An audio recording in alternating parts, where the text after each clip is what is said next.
si querés. ¿Qué está pasando efectivamente con el dólar? Están ingresando muchos dólares, por eso está comprando el Banco Central.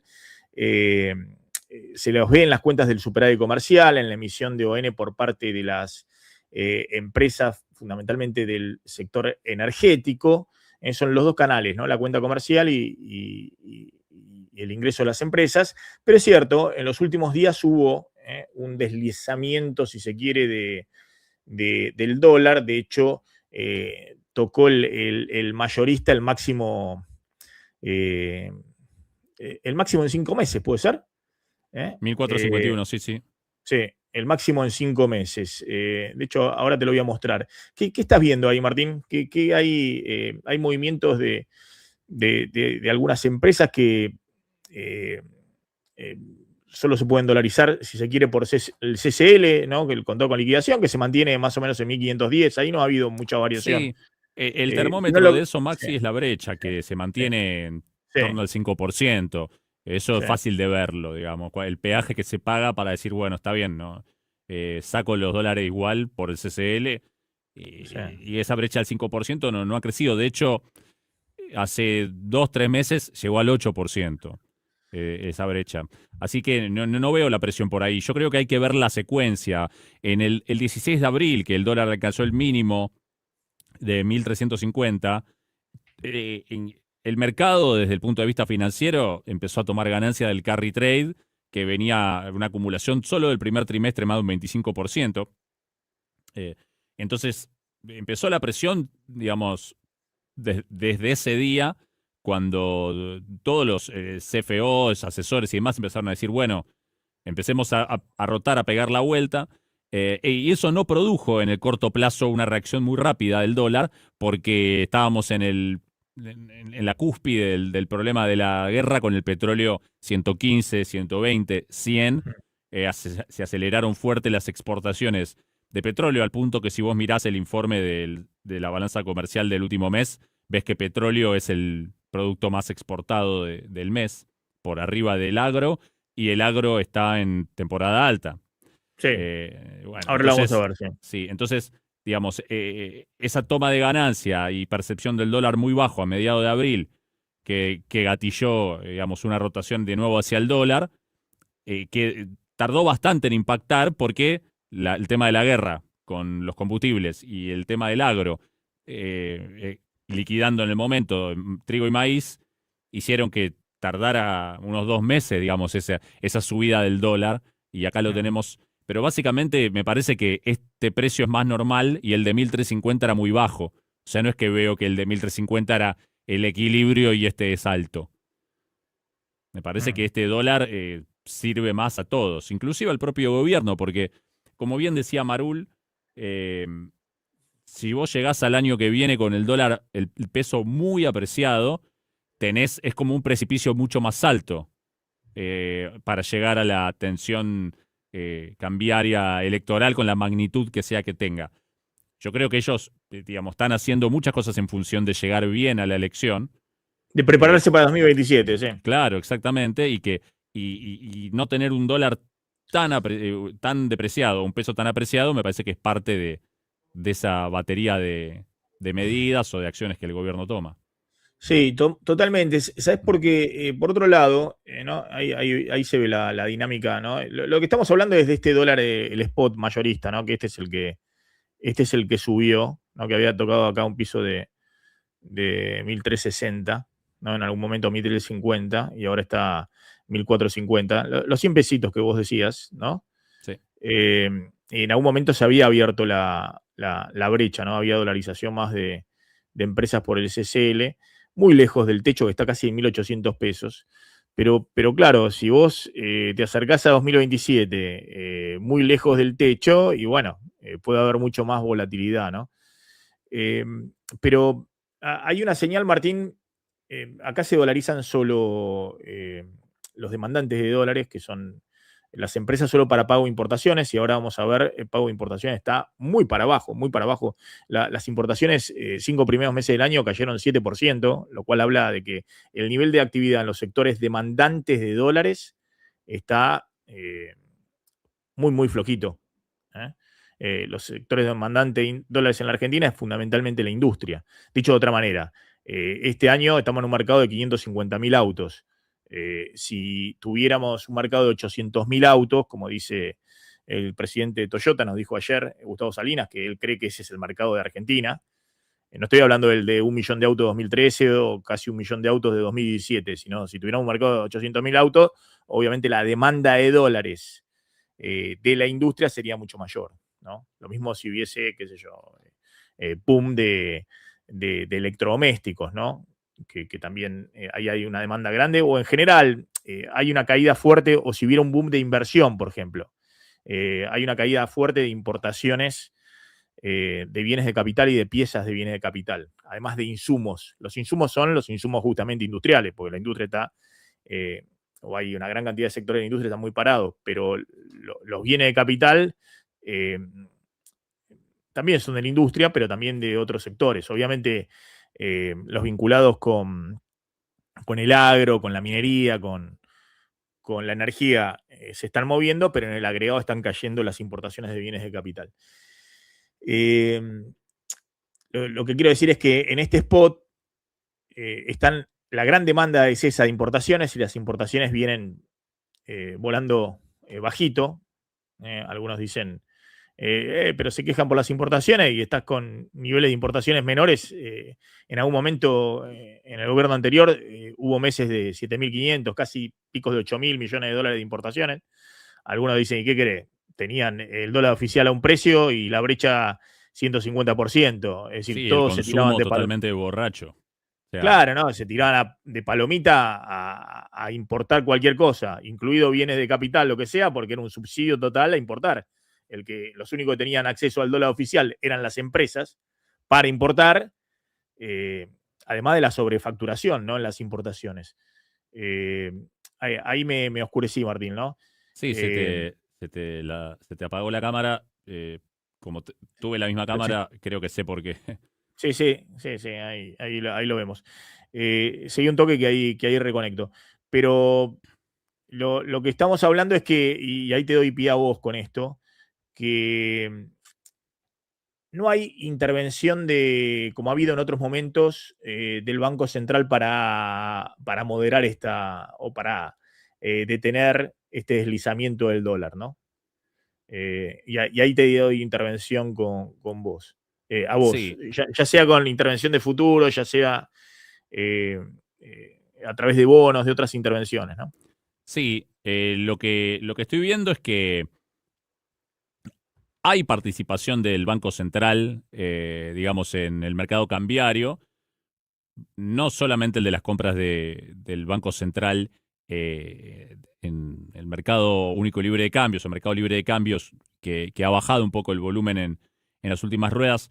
Más o menos el promedio, digamos, de estos 112 días más o menos de compras que van desde el 5 de enero hasta hoy, el promedio diario te da algo como 80 millones, pero hemos estado en un momento de 110, promedio por ahí. Ha bajado un poco, me parece en línea también con que pasó el pico de exportación del agro y que además el campo ha retenido la soja muchísimo y ha vendido más el trigo y el maíz. Eh, pero bueno, esa participación del Banco Central hoy en el mercado está principalmente en los derivados, en el dólar futuro y en el dólar link, pero más en el dólar link. Yo ayer hablaba algo de esto en la última presentación de Vladimir Berning, que tiene un montón de gráficos interesantes sobre el Banco Central, muestra la caída abrupta de la posición vendida del Banco Central en futuros. Digamos, tenía una gran cantidad de posición vendida y la fue cerrando toda, no fue renovando. Mm.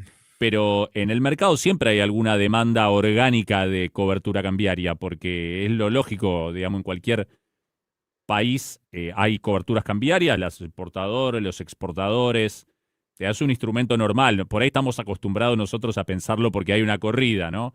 Pero hay una cuota funcional, orgánica de cobertura cambiaria normal, que lo que creo que ha hecho el Central es ir cerrando y no ofreciendo renovar los contratos de dólar futuro, limpiando todas esas posiciones, pero digamos, ¿a dónde ofrece la cobertura cambiaria para que el mercado la pueda hacer, si no es en el dólar futuro? Bueno, en los bonos del Tesoro Dollar Link, que tienen algunos beneficios en esta coyuntura para la estrategia del gobierno. O sea, los futuros vencen una vez por mes. Entonces, si vos tenés todo en dólar futuro, cada mes tenés que renovar y renovar y te enfrentás a un vencimiento grande cada fin de mes. Y eso Los te trae dólar una link tensión. es de alguna manera darle una cobertura al dólar, ¿no? Ahí hay obviamente inversores particulares, puede ser ahorristas, pero como el ahorrista tiene la posibilidad de acceder también si quiere, al dólar billete, ¿no? No Sí, tiene cepo ahí. no tiene También necesidad de ahí, comprar dólar link el claro, no, ahorrista. claro. Pero sí darle cobertura, por ejemplo, a empresas y una cobertura de más largo plazo, digamos, Claro. porque el bono te permite, bueno, que va ajustando con la variación del tipo de cambio oficial, ¿no? Y están también los duales, ¿no? Que son bonos que ajustan por el tipo de cambio oficial O o tasa son no, duales, no. son Ahora dólares, son diferentes.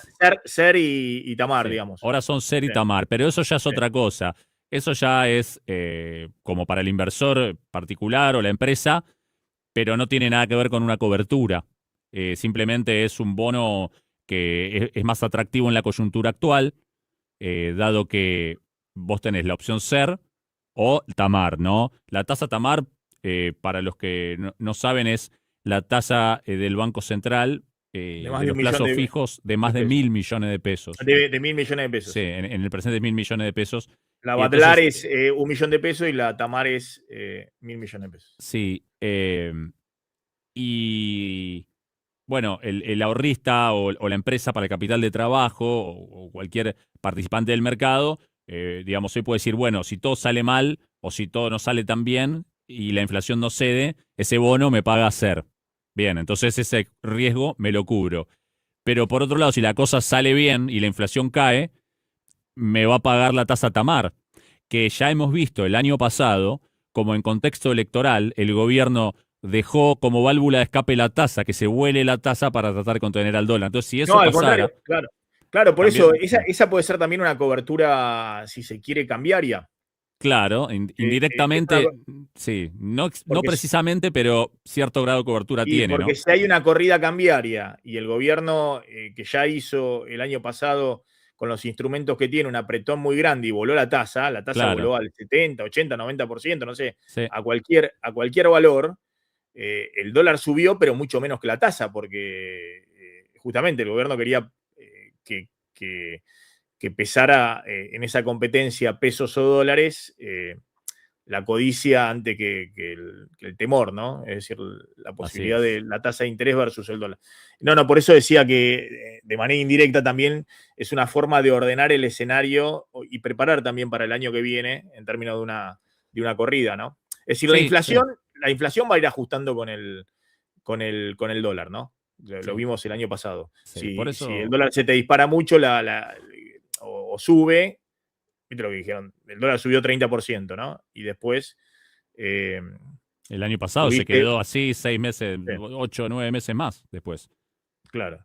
Pero, Eh, pero la inflación después te pasó, bueno, también pasaron sí. cosas, ¿no? La carne, combustible, lo que contamos. Sí, sí, sí. Pero yo Sí. creo que, Maxi, que mucho de lo que está pasando en el mercado cambiario, de parte de las acciones que toma el gobierno, tienen que ver con un operativo de prepararse para el 2027, como aquel que se va a ir a escalar el Himalaya y ya se va preparando todo lo que va a poner en la mochila, porque cuando esté ahí ya no va a poder conseguir algo en ese momento. Digo, falta, todavía no arrancó, se van preparando. O sea, creo que muchas de las cosas que vimos, la caída del riesgo país y por la recalificación, también tiene que ver con eso, porque el gobierno aseguró, o sea, el calendario financiero para este año y bastante avanzado el año que viene también. O sea, haciendo saber que los repos se van a renovar al 2028.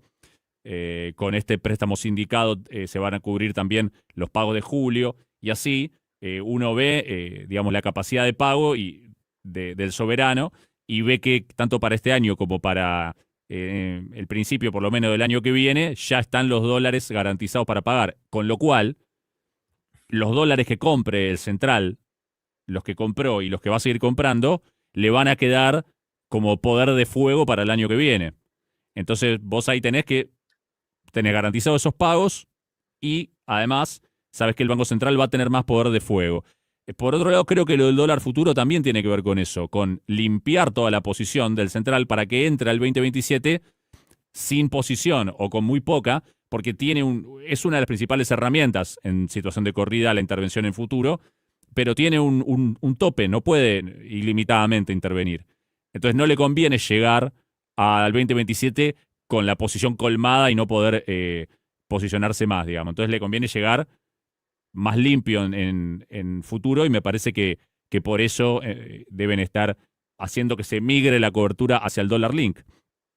Y por último, esto de que hablábamos de que lo dejen al dólar correr un poco más, me parece que va en línea con lo que hablábamos de no llegar al 2027 tampoco con un peso extremadamente apreciado que haga que todos nos miremos y digamos, tirémonos de cabeza porque está regalado y vienen las elecciones. Al menos que Sí, sea bueno. totalmente, Sí. totalmente. Y ahora vamos a hablar, justamente, vamos a hacer un poquito la discusión sobre el tipo de cambios y apreciado, ¿no?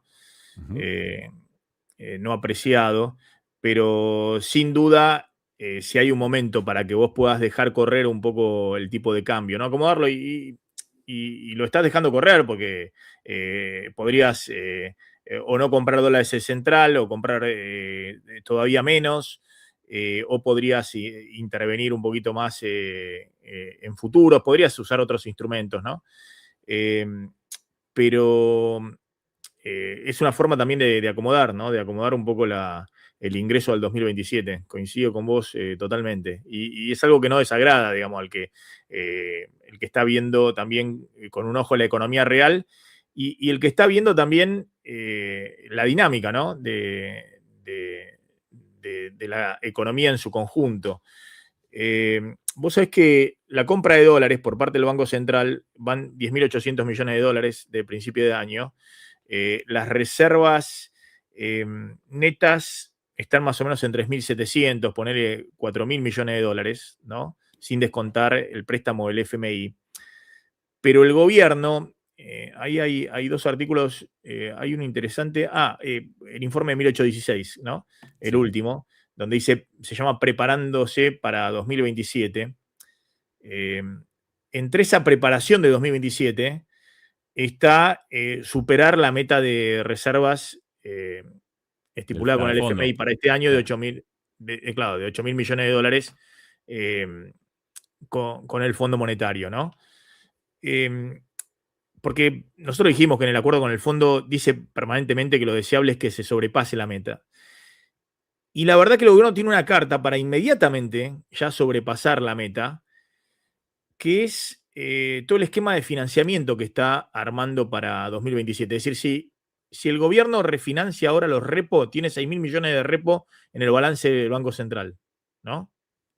Que vencen ahora. Si refinancia los repos, que son préstamos que toma el Banco Central, hasta ahora eran a un año, con garantías, creo que pone ahí títulos de la deuda, ¿no? Creo que los AL35 estaban como parte de la garantía, o los GD35, Son los no de sé, mayor liquidez, sí. claro. Pero si refinancia los repos a más de un año, inmediatamente las reservas netas del Banco Central eh, aumentan fuertemente. Es decir, si esos 6.000 millones de dólares que tiene en repo tomado el Banco Central lo refinancia a 2 o 3 años, básicamente a 2, es decir, los logra pasar para después de la elección, y parece que hay chance de que eso haga, inmediatamente las reservas netas se le van de 4.000 a 10.000 millones de dólares. ¿Se entiende? Sí, sí. Entonces, lo que están viendo todos es que el Banco Central está en un proceso de acumulación de reserva. Está armando el programa de financiamiento para el año que viene. Eh, y ya tiene armado con los repos, con lo que ha venido colocando de bonares, que ya van como 3.500 millones de dólares, con la carta de emitir deuda en el mercado internacional, va armando el programa para cubrir todos los vencimientos de deuda del año que viene. De hecho, 1816 dice que no ve ningún riesgo a un incumplimiento de la deuda el año que viene, que el gobierno va a entrar el 2027 con todo el programa financiero cerrado. Pero la válvula, en todo caso, pensen, el año que viene 23.000 millones de dólares, de los cuales 10.000 millones de dólares son con el FMI. ¿No? Entre FMI y organismos internacionales tenés 10.000, 12.000 millones de dólares. Con lo cual, de última, la válvula de escape, si tenés algún problema ahí, es renegociar con el fondo. Sí, Maxi, ahí... Y garantizarte el pago a los acreedores privados, ¿no? Ahí, esto yo creo que el mercado lo infiere porque es bastante obvio. ¿Vos creés que el fondo, e inclusive otros organismos afines, pueden ser un factor de presión cambiaria para el gobierno en las elecciones? Seguramente no lo sea. De alguna u otra manera, sí, hasta Georgieva pidió literalmente en el estrado que voten al gobierno el año pasado. Sí. Después no va a estar. Yo creo que va a No. tener la máxima voluntad posible y más para que Total. esos pagos que tiene que hacer Argentina no le sean un problema de volatilidad cambiaria. Total. No creo o sea, eso de alguna manera seguramente también se solucione.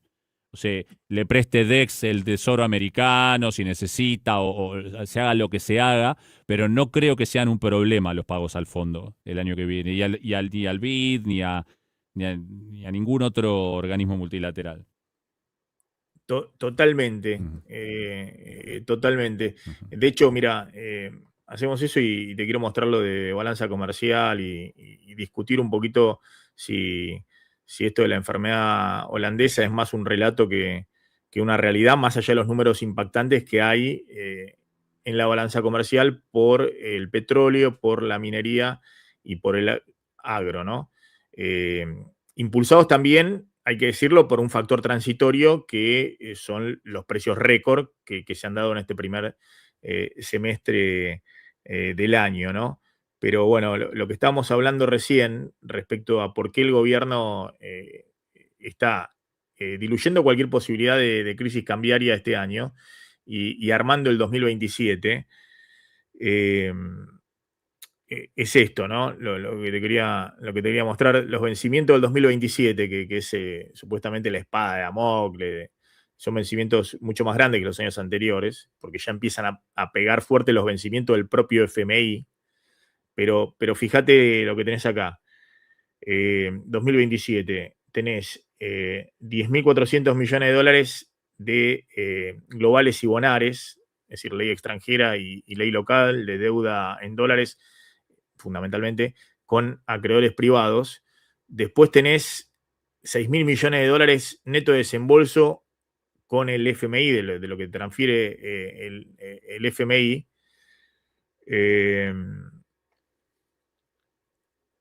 Y a ver, y yo había visto algo de organismos internacionales, pero bueno. Y después tenés, bueno, Club de París, poquito, los Bopreales y los repos estos que podés patear para adelante, ¿no? Que están ahora cayendo, ¿no? Estos 6.000 millones de dólares que están con vencimiento entre 26 y 27, pero los puedes patear para adelante, que son en cabeza del Banco Central.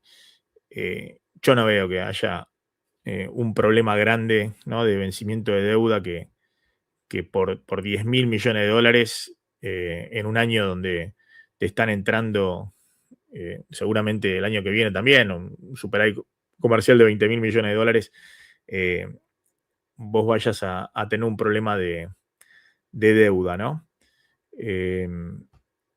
Déjame,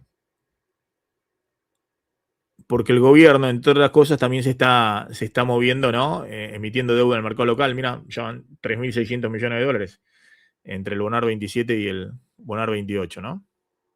Los 2.000 del 27 y unos 1.600 del 28. Pero bueno, vamos a los datos estos del superávit comercial, porque decíamos que llueven dólares por la balanza comercial.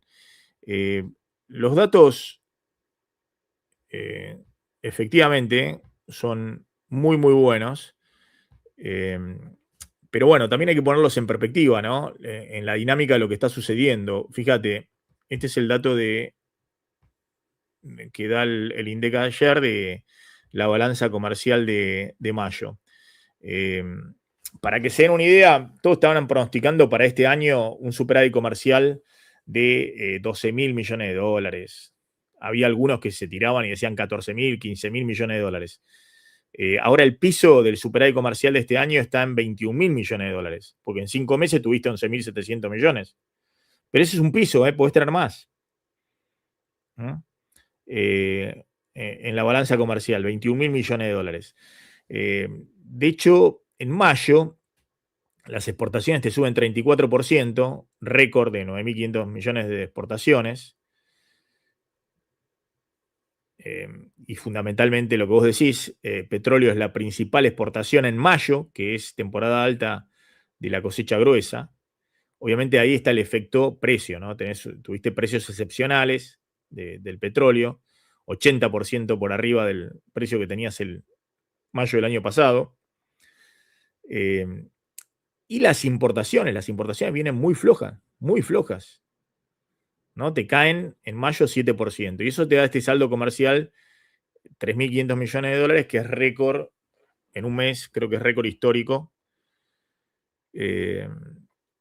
Y obviamente es récord en lo que va del año, pero ya había también sido muy importante el superávit del mes pasado, ¿no? Que habían sido 2.700 millones de dólares. Es decir, datos muy, muy fuertes. Ahora, cuando uno ve, esto es mayo, ¿no? Fíjate, esto es respecto a un año atrás, siempre la comparación. Las exportaciones están efectivamente muy fuertes, volando. Hay mucho impacto precio, más una buena cosecha, con lo que nos contaban el otro día, muy buenos rindes en el campo, más 15% más de precio. Acá en manufacturas de origen industrial está parte del efecto oro y plata, está el tema de la minería y las exportaciones de combustible y de energía, las exportaciones de petróleo, 167% de aumento. ¿Se ve ahí, Martín? Sí, sí, claro. Eso es Es lo una, más elocuente, me parece, claro, es un empuje muy fuerte. Ahora, por el lado de la Simpo, bueno, obviamente, ¿viste? Tenés una economía que es un poco el correlato de lo que decimos, ¿no? No es solamente la construcción que está parada o que está 20% abajo de 2023, pues no es gran demandante de dólares, pero la industria que está 7% abajo y que es la gran demandante de dólares, ¿no? De hecho, fíjate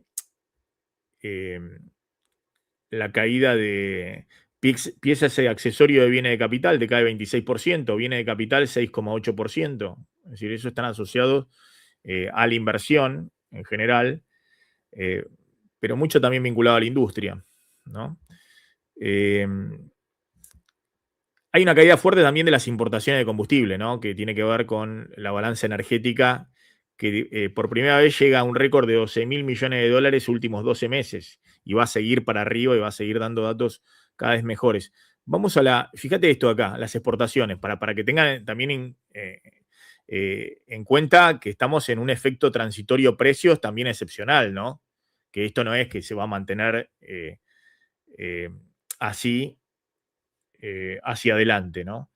En mayo las exportaciones alcanzaron un récord histórico de 9.500 millones de dólares, lo que representó un incremento interanual de 34%. Este ascenso fue impulsado por un alza de 18% en cantidades y 13,9% en los precios. ¿Entendés? Un impacto fuertísimo de lo que contamos, del petróleo, precio de metal y también en el agro, todos precios mejores. Y fíjate la Simpo. La Simpo de mayo alcanzaba un total de 6.033 millones de dólares, lo que representó una caída interanual del 7%. Esta baja se atribuyó a la disminución de 13,6% en las cantidades vendidas, ya que los precios aumentaron 7,6%. ¿Entendés? Una caída de la Simpo de casi 14% en cantidades, ¿no? Eso es mayo, pero veamos los. Fíjate que caen las. ¿Viste? Hay quejas respecto a las importaciones. Mira lo que caen las importaciones de de China. 7,7%. La de Brasil con arancel cero te caen 26%. ¿Ok? De los destinos Los autos importantes. serán. Lo de Brasil serán los autos. Y puede ser, sí, puede ser. Sí, pero todo, ¿eh? Brasil hay una balanza comercial importante. Ahora, fíjate en el acumulado 5 meses.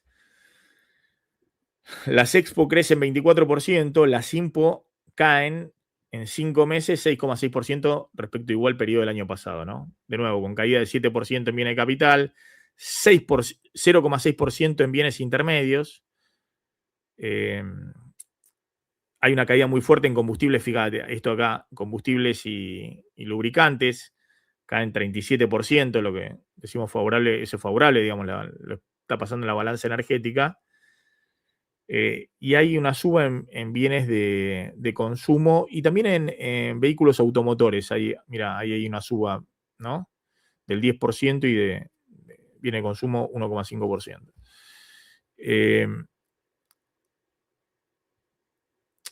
Lo que digo es, de nuevo, ¿no? Ahora que tengo por acá los 10 principales productos exportados, donde se da esto que acá está. Fíjate, estos son 10 productos que corresponden al 60% de las exportaciones argentinas. El primero, esto es histórico, creo, ¿no? En mayo, 12,3% del total de exportaciones es petróleo. Pero ahí está el efecto también en cantidad, pero precio fundamentalmente. Sí. 9% el maíz, 8,8% harina y pellets de soja, 6,6% poroto de soja, 6,5% aceite en bruto de soja, ¿no? Las harinas, ¿te acordás si nos decía Idora y el aceite va a Vietnam? Sí, No, sí, el no, principal sí. cliente. Vehículos automotores 5,3%, oro, esto es manufactura de origen industrial, oro para uso no monetario, formas en bruto excluido en polvo, de aleación dorada o bulón dorado, 4,3%, ahí está la minería. Carne bovina, están muy fuertes las exportaciones de carne, a muy buenos precios, 2,3% del total. Aceite de girasol y trigo, ¿no? Y no entró entre los primeros 10 que había entrado el mes anterior litio, ¿no? Que se empezaba a ver un poquito las exportaciones. Yo lo que veo acá, Martín, es una dinámica donde Argentina sí tiene un perfil exportador distinto a lo que ha tenido al pasado. Básicamente es la balanza energética, que se te dio vuelta dramáticamente, ¿no? Era menos 5.000 millones en 2002, cero en 2003. 2004 creo que fueron positivas en 6.000 millones. El año pasado positiva en 9.000 millones. Este año la balanza energética va a ser positiva en 15.000 millones. O un poco más por ahí. Probablemente más. Hay un empuje también de minería, básicamente por precio y alguito de cantidad. Y bueno, y una muy buena cosecha con buenos precios, ¿no? Ahora, esta discusión de si sobran dólares, no sobran dólares, si estamos en la enfermedad holandesa, yo veo que es una discusión, no sé, en 5 años la damos, hoy no es eso. Sí, es algo mucho más estructural la enfermedad holandesa como para por unos meses decir que eso Pero pasa, porque escuchame una aparte cosa, estamos estamos, hablando de enfermedad holandesa y la Argentina tiene un cepo que no existe en ninguna parte del mundo para las empresas, para la compra de dólares, que no sean, es decir, una empresa no quiere comprar 5 millones de dólares, 1 millón de dólares, 100.000 dólares y no puede comprar. Solo puede comprar para importar, para pagar deuda o para pagar dividendo de ganancia el año pasado. No puede. Uno quiere, las personas físicas pueden comprar dólares, ok. Quieren comprar dólares en el MEP. ¿Por qué existe el MEP y el contado con liquidación? Porque tenés un cepo. claro, Hay esos mercados que arbitran, no pueden. Quiere comprar, compró dólares lo contamos siempre, ¿no? Compró dólares por home banking, quiere comprar con eso una acción de YPF, la acción en dólares, ¿no? O un bono en dólares, no puede. Tiene que venderlo contra pesos, ¿no? y con esos pesos comprar la acción o el bono.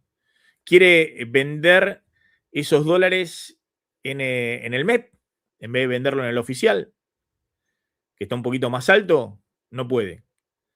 Es decir, si tuviera la enfermedad holandesa, si te desbordaran los dólares, pero por otro lado, es más, no tendría estas restricciones. El día que levantes todas las restricciones, que el Banco Central tenga una cantidad de dólares importante, es decir, ¿para qué necesita dólares el Banco Central? No sabemos para qué necesita dólares el Banco Central, pero todos los países que estabilizaron y todos en la región están llenos de dólares. ¿Por qué? Por las dudas. Y hay una discusión, ya lo conté, de un economista macho, ¿no? que planteaba el guardarropa de su señora, de que tenía mucha ropa, que no usaba nunca, pero ¿para qué la tenía? Entonces, el tema del nivel de reservas óptimo, ¿no? Que es una discusión recurrente en la academia, ¿no? Sobre todo para los países latinoamericanos. Bueno, no sé, pero todos ven los ratios PBI reserva. Reserva importaciones. Reserva vencimiento un año de deuda. Bueno, todos los ratios esos que también hace el Fondo Monetario. Entonces, el día que la Argentina no tenga cepo y tenga 50.000 millones de dólares de libre disponibilidad en la reserva del Banco Central, qué sé yo, no sé, o que tenga 20% del PBI de las reservas disponibles, no de préstamos. Hoy tiene 6% del PBI en reservas brutas, ¿ok? El día que tenga 20, como los otros países que están todos alrededor estabilizados en la región, bueno, discutimos si tenemos la enfermedad holandesa o no. Y por otro lado, yo creo que también hay toda una discusión respecto si la balanza comercial superavitaria, por mejor que venga, te evita una corrida cambiaria. Y yo creo que, bueno, en realidad no lo creo yo, creo que lo creen los economistas más ortodoxos y creo que el propio gobierno lo cree. Que es difícil pensar que Argentina está en la enfermedad holandesa si cada 2 años vos tenés una corrida de 30.000 millones de dólares. ¿Qué enfermedad holandesa? Argentina recién está equilibrando con estos números excepcionales sus flujos entre los dólares que la economía genera y los dólares que la economía gasta, incluidos los servicios reales que se pagan al exterior, básicamente el déficit turismo, para ponerlo en esos términos, incluido los pagos de utilidades y dividendos que hacen las empresas multinacionales que operan en el país y que remesan al exterior, que recién se empiezan a normalizar este año. Eso está en la cuenta corriente del balance de pago, e incluido los servicios financieros de la deuda, los intereses de la deuda. Eso se llama la cuenta corriente del balance de pago, lo que una economía genera y lo que una economía gasta en el funcionamiento. ¿Ok? Eso puede estar equilibrado este año. Ahora, la cuenta capital, que son los dólares que ingresan o salen, ¿no? De residentes sacando los dólares del sistema, al colchón o al exterior, o de no residentes ingresando los dólares, ya sean de cartera o de inversión extranjera directa, bueno, mientras la Argentina no genere, digamos, un proceso de estabilización constante, institucional, confianza, y te corran como ocurrió el año pasado, como dice el gobierno, la mitad de la base monetaria al dólar, ¿qué me estás diciendo? Podés tener una cuenta comercial superavitaria, ¿cuánto más querés tener? Por otro lado, tenés una cuenta comercial superavitaria de 20.000 millones de dólares. Sí, pero con 550.000 autos en el mercado doméstico. ¿Ok? Sí, sí. Con los sectores de bienes durables o sectores de la industria que son muy demandantes de dólares, totalmente fríos, con una economía que crece, qué sé yo, 2,5%, a principio de año menos, pero poner que crezca 2,5%, 3%, 3,5%, pero impulsado por un grupo de sectores que no te demandan dólares, pero en algún momento tenés que reactivar el resto de los sectores. Y si no los reactivás, esa demanda tiene que estar suplida por importaciones. Es decir, si vos no reactivás esos sectores y la producción automotriz no se reactiva, bueno, necesitamos 300.000 autos más en el mercado local, que vengan los chinos y que se los compraremos a los chinos o se los compraremos a quien sea, pero esos autos tienen que estar acá. Lo mismo los bienes de capital.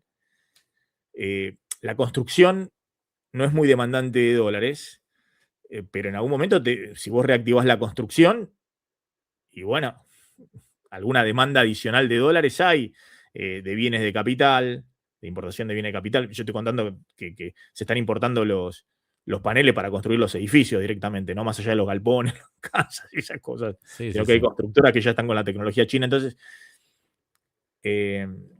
no estamos en la enfermedad holandesa. No, igual Maxi, te hago una reflexión sobre esto. Me parece que estamos en una situación transitoria, ¿no? En una transición, o al menos debería ser, ¿no? La idea es que sea transitoria, no es que este es el formato final, ¿no? Vos mencionabas las características que quitan demanda de dólares, por ejemplo, el hecho de que exista el cepo. Bueno, eso debería ser transitorio, no es una política de Estado que se instaló a propósito para dejarla. Entonces, eso se debería ir y si se va, sería porque algo mejoró. O sea, entonces tendríamos el trade-off de, está bien, va a haber más demanda de dólares, pero por otro lado, por algo abrieron el cepo, porque bajó mucho el riesgo país o lo que sea. Después lo de los autos. Si vamos a 800.000 autos, bueno, está bien, van a pedir más dólares, pero va a ser porque se reactivó el consumo, entonces tiene una contracara positiva. Digamos, todos esos factores, si van al mercado cambiario a demandar, capaz el central compre menos o capaz la balanza comercial no sea de 3.500 millones positivo por mes, pero vas a tener mayor nivel de actividad, mayor nivel de empleo, mayor nivel de recaudación, riesgo país más bajo, etcétera. Lo que no sabría cómo puede reaccionar es el tema de la volatilidad electoral. Eso va a depender de cosas que no son económicas, depende de la propuesta de la oposición, principalmente, de qué estrategia política tenga la oposición. Si va a cuchillo entre los dientes, péndulo para la izquierda full, o el discurso que ahora circula por ahí del peronismo equilibrado, no sé cómo le dicen, ¿no? Me parece que y eso no es una cuestión económica.